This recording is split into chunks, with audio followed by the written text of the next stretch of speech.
В Пешаваре, на северо-западе Пакистана, работа общественных клиник и больниц парализована забастовкой медсестер, лаборантов и другого обслуживающего персонала.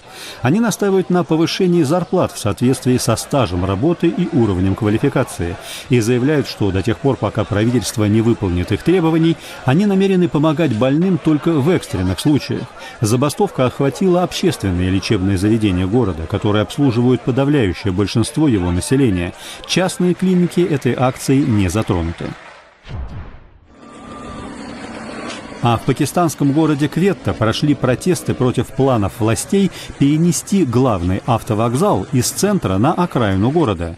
Такими, в частности, мерами предполагается разгрузить центральные его районы. Однако многие торговые и автобусные компании опасаются как сокращения бизнеса в результате такого переноса, так и ослабления мер его безопасности в городе с частыми перестрелками и похищениями людей. В Кишиневе несколько десятков сторонников Коммунистической партии Молдавии провели акцию в честь 145-й годовщины со дня рождения Владимира Ленина. Выступившие ораторы сожалели о распаде Советского Союза, а также осудили планы Молдавии по сближению с Европейским Союзом. В соседней Украине после проевропейской революции прошлого года только в последние месяцы были демонтированы сразу несколько памятников Ленину, дабы дистанцировать страну от недавнего советского прошлого. На Путина. Вернее, Путин похож. В столице Сербии Белграде группа молодых кинорежиссеров провела акцию протеста против планов продажи государственной киностудии «Авала Фильм».